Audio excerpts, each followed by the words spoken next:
Good evening, everyone. Wild Rocket Health is here with you from this gloriously beautiful planet Earth.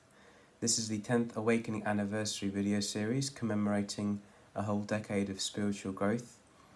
I underwent a very profound near-death experience 10 years ago in September of 2013. In the midst of that, I had a very profound spiritual awakening which activated new abilities and faculties and a level of consciousness within me that enabled me to see things that I had never previously been able to see and experience and feel. Since that time, I've learned a lot about how this world operates and how the human spirit operates, and this video series is taking everything I've learned throughout these 10 years and I have organized them into very specific subjects. So we covered quite a lot of ground throughout this video series.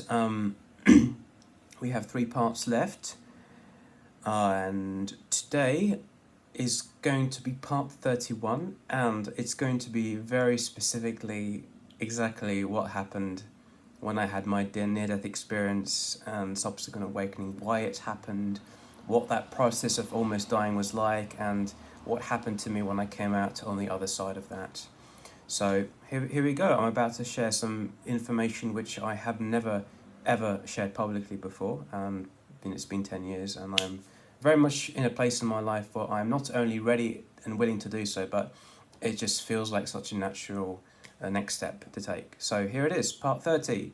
What happened within my near-death experience and the subsequent spiritual awakening. Here it is. Here's the full story. So first of all, it's worth talking about exactly how I lived the first 26 years of my life. I mean, I'm not going to recount my whole life story, but I will say that although I alluded to this a little bit in previous videos, I was a very gifted and intelligent child in many ways. However, I was still carrying unconsciously societal patterns, genetic patterns, which kept me from living my greatest self, which is quite common in society. I think there are many gifted and intelligent people who nevertheless struggle with allowing their full potential to emerge because of, social conditioning. So I don't think I was particularly special or unique in that regard. However, I made a lot of very poor life decisions in terms of how the way I saw the world, how I treated people, how I treated myself. First and foremost, I had a very low self-esteem for the first 26 years of my life, and that just culminated in just a very difficult... I had a pretty good childhood, all things considered. There were some issues with it, but it was mostly pretty good. When we left the UK, we moved to America, where I lived for 3 years as a 15-year-old. That really did a number on my mental health that I think all teenagers, I know for a fact all teenagers anyway, by virtue of their becoming a teenager, going through hormonal changes, almost all teenagers experience some form of anxiety or depression. However, that coupled with the fact that I had to move to a place I didn't want to go to at age 15 made my adolescence very, very unpleasant for me. And to be honest with you, it took me a long time to recover from that. I never fully recovered had it not been for coming out of the near-death experience and the awakening. I don't think, I would have pretty much died there and then. I never really recovered from it in my previous life. The near-death the spiritual awakening was in 2013 was what made me recover. So that's that. I made a lot of poor life decisions, and 2013, my near-death experience happened in September, the end of September 2013.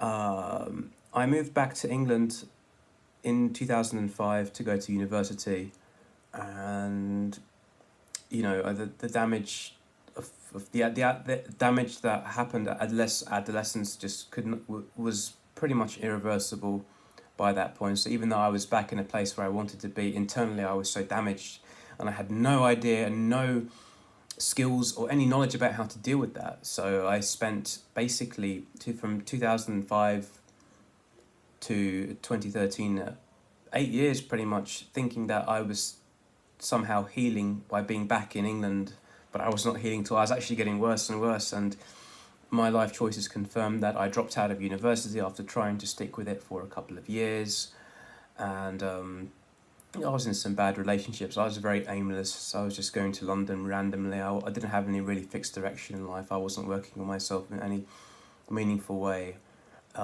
In 2008, I had a miniature nervous breakdown. Well, not a full near-death experience, but like a mini episode.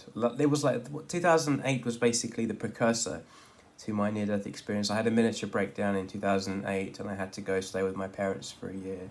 So I did that, and I got better. At least on the surface, I thought I got better, because in 2009, September 2009, I had enough independence and bravery to go back and give uni another try. So I did that, and the first year or so, I was doing pretty well psychologically, yeah. And then at the end of 2010, again, I went through another relapse, and I somehow got out of it in early 2011, but just barely, just by the skin of my teeth. And I spent the next 2 years, 2011 to 2013, just, yeah, it was, again, just another just downward spiral, except it was less acute compared to the depression I felt in my teens and the miniature breakdown 2008. But it was so insidious, it was just building up that I didn't even notice it. And from the beginning of 2013, the year of my near-death experience onwards, things got really bad. I broke my hand. I completely shattered my left hand in a karate tournament in February 3rd, 2013, and my personal relationships were just going down the spiral. I was just around really negative people, very negative communities, just so much toxicity happening there. And from around May, I would say around late May, early June-ish 2013, I started to experience some severe back pains. I ignored them. I was focusing on doing a TESOL online teaching degree at the time, so I was hunched over my computer. Bear in mind, I was doing almost no exercise at that point.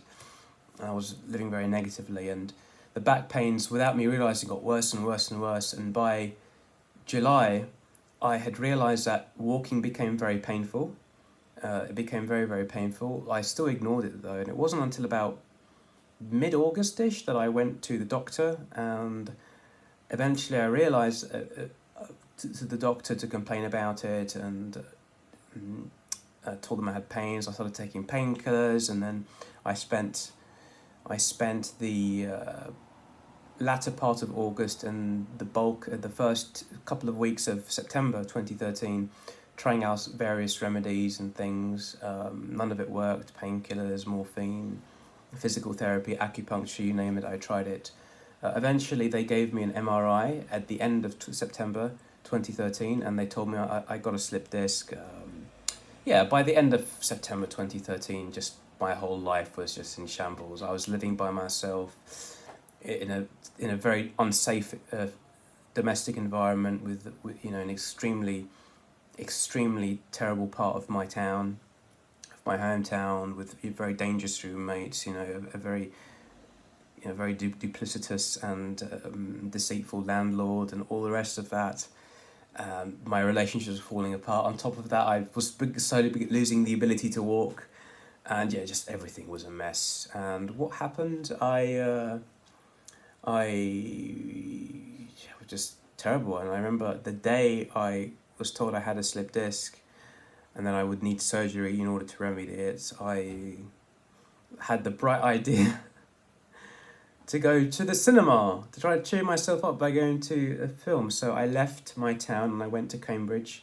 I went to the Arts Picture House cinema, beautiful cinema, still exists as far as I know, thinking that seeing a film would make me feel better. So I went to the cinema that day. This would have been probably late afternoonish, I think September 24th or 25th, if I'm not mistaken. And I went to the cinema, and I didn't know what seeing a film would do to help me. So I went and I sat down in the foyer in the entrance hall of the cinema a couple of hours before the film was due to start, and I was just reflecting on my life and how everything kind of got to that point. And I would feel like I would feel the pain in my body and in my mind and my heart, and every single part of my body was in pain, spiritually and physically. And at that point, I didn't really know much about spiritual work or meditation. I had the previous year, I'd been in Poland, and I met my dear friend Przemek Korach in Poland, who I spent a lot of time with, and he introduced me to meditation, and through his recommendations and my own research, I had started to, was just the very beginning of learning about various meditation practices. So I was in so much pain, waiting for this film to start, just devastated emotionally, spiritually, physically, just in total shambles. It was just like things couldn't have gotten any worse than that. And so I thought at this point, like, what's going to save me? Like going back to my parents, or getting surgery? Nothing seemed right. Like everything seemed hopeless. So I thought, okay, let's try this meditation thing out. Let's try some of these practices that I've learned about bodily awareness, feeling into the felt sense and letting something emerge. So I tried to do that. And I went into myself, and I really felt my whole life flash before my eyes, and I saw everything that I had done in my life to lead me up to this point, and I got in deeper and deeper. I kept asking myself, what is the source of this? What is the source of this? And as I got deeper and deeper, just every single demon and everything I'd ever suppressed had come to the surface, and it was extremely overwhelming. Every thought, every action, every poor life decision I made, everything came to the surface and in a very, very sharp focus, and it was terrifying. I'm not going to lie, it was pretty scary, and I was in tears, I was just shaking, I was crying, I was overcome with so much grief, and trying to get a handle, trying to understand what the source of it was, but it was just so big and overwhelming. Eventually I could feel the pain getting bigger and bigger and bigger, the emotional, spiritual pain, and then eventually that pain turned into, like, I remember the sensation, pins and needles, like my entire body, the kind of pins and needles you get when you sit on your leg and it goes numb, and then you let your leg free again, and then the blood reflows and you get that pin. But it was like that, but throughout the entirety of my body, and the pins and needles got bigger and bigger, and the sensation, and then I could feel my consciousness slip away from me. It was a very surreal experience. It was almost dreamlike in a way. It wasn't so much terrifying, it's just very dreamlike. I could feel my heart was seizing up, my brain stopped working, and I wasn't quite sure what I was going through, but it seemed like it was some kind of heart attack or some kind of stroke, and that was confirmed because, like, I was asking the universe or myself, like, please show me the way, to show me how I can deal with this, show me how I can deal with all this pain, all of this discomfort. It was just terrifying, and just there was just almost like a light. There was like a godly energy. I wouldn't say it was like the religious God, but there was like this universal godly energy which was underlying this pins and needles sensation. And as my heart stopped working, as my brain stopped working, I could feel myself just in this kind of universal realm. And I could feel like the universe speaking to me, saying, telling me very clearly that, Bash, you are on the cusp of death. This is your crossroads. You are dying right now. You are leaving this earth, and you are transferring into the universal realm. And I said to this universal voice, really? Is this what's happening? He said, yes, this is what's happening. And I asked this universal energy, is there any way I can stop this? Can I get a second chance at life? Can you allow me to live? And it said again, the way you've been living your life, that's not possible. We have to take you. And I was like, okay, mate. Is there anything? I really want to live. I really want another second chance. Can you give me a second chance? And then the universe thought about it for a few moments.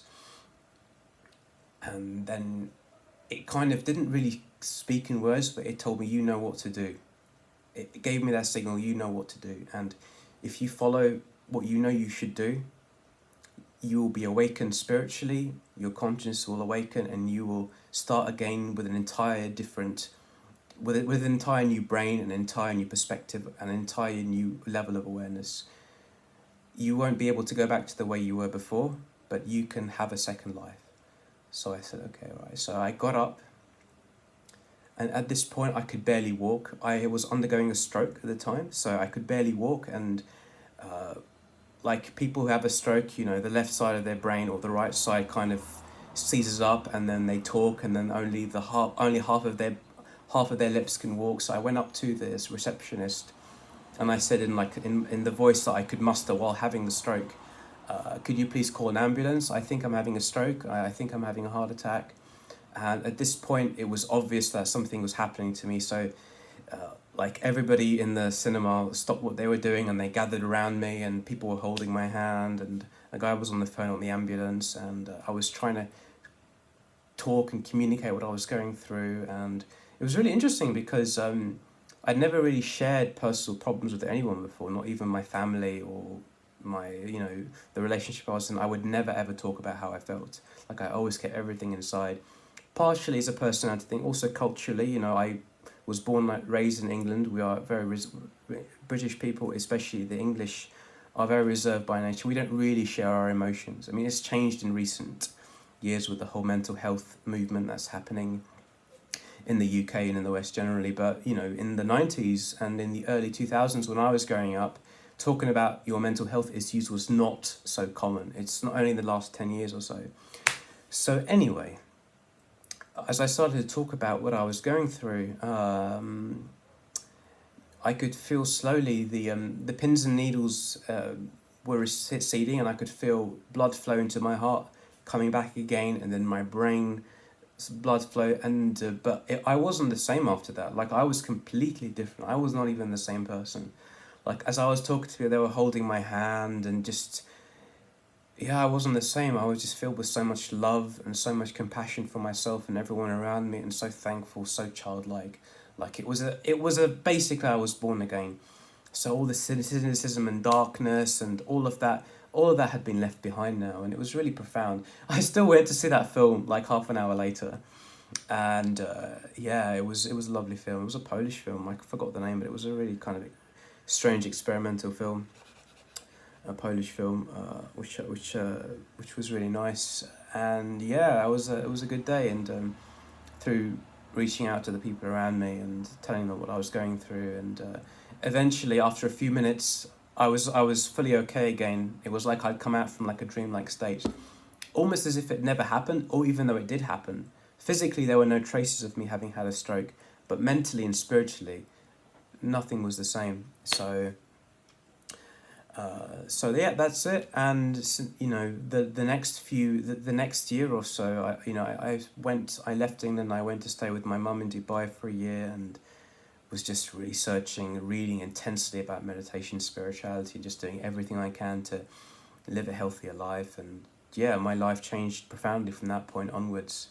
So that's the near-death experience, a very beautiful, memorable event in my life. I'm just going to upload, this is just a personal story, it's quite long, I know.